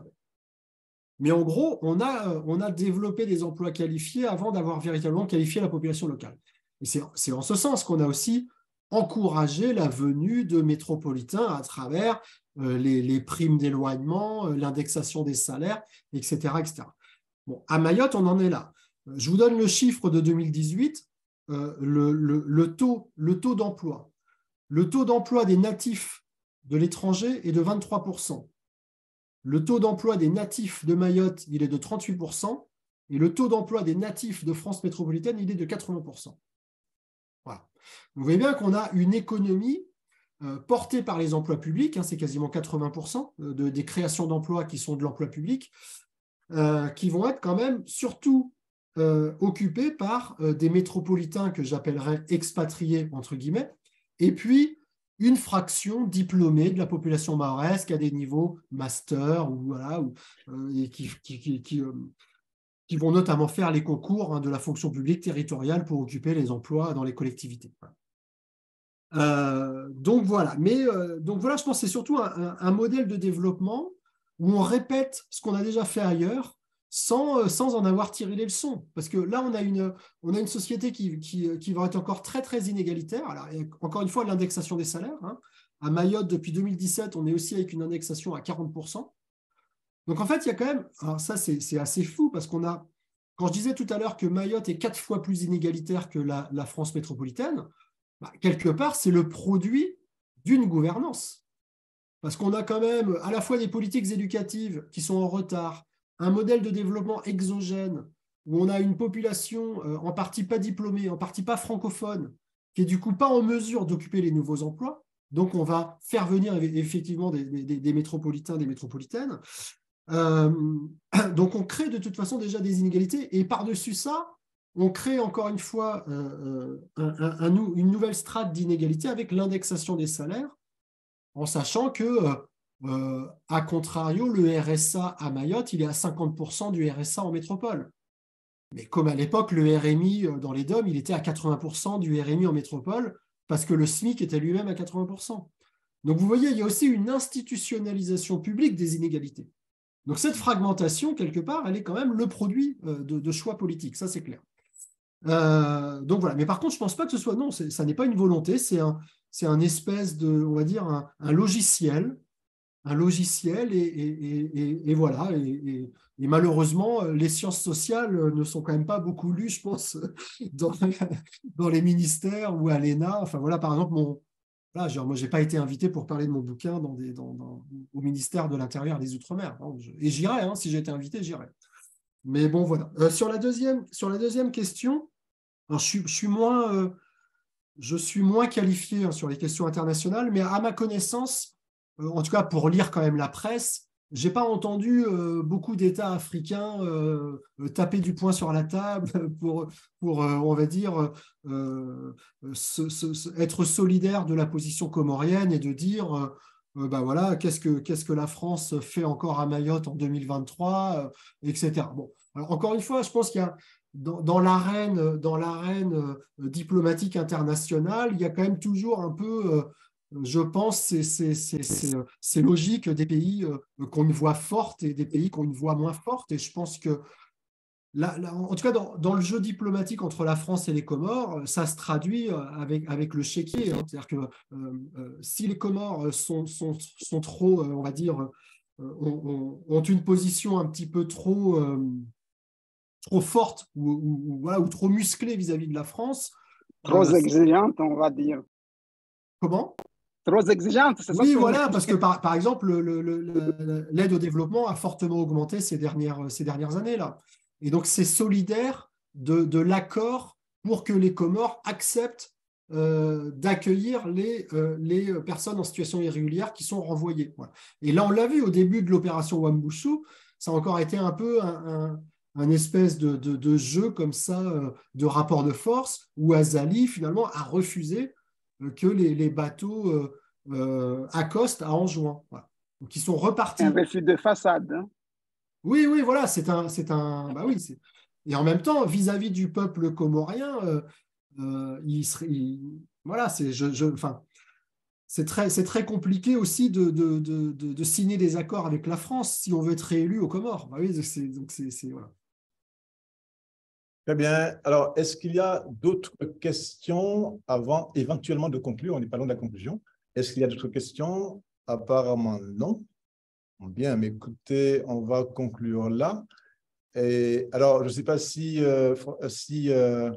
Nicolas, on souhaite ajouter quelques mots de conclusion lui-même. Bah, en conclusion, je renouvelle mes remerciements. C'était un plaisir déjà d'échanger avec vous et on a parlé beaucoup de Mayotte, mais on a eu quelques fenêtres comparatives sur les Outre-mer. Et voilà, et ça, j'en suis heureux parce que ça fait aussi partie de mon approche et c'est quelque chose où là, je vais continuer. J'ai d'autres projets pour revenir aussi un petit peu sur la départementalisation outre-mer et poursuivre un petit peu justement sur un peu ce logiciel de l'État outre-mer. Donc voilà, on aura peut-être d'autres occasions d'échanger sur ces questions. Donc voilà, je renouvelle mes remerciements pour l'invitation. OK, en tout cas, à notre tour de remercier également Nicolas Ouinssa pour son intervention et remercier également ceux qui ont posé des questions, qui ont fait des commentaires.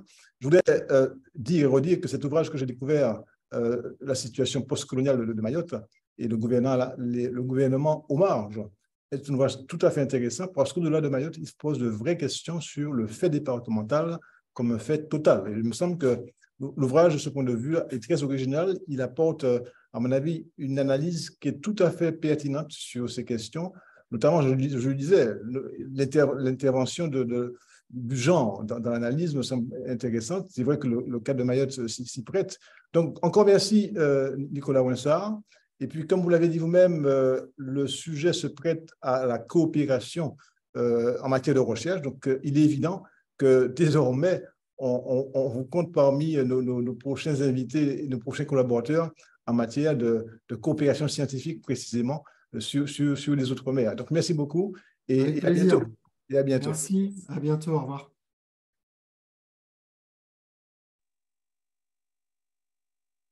Au revoir.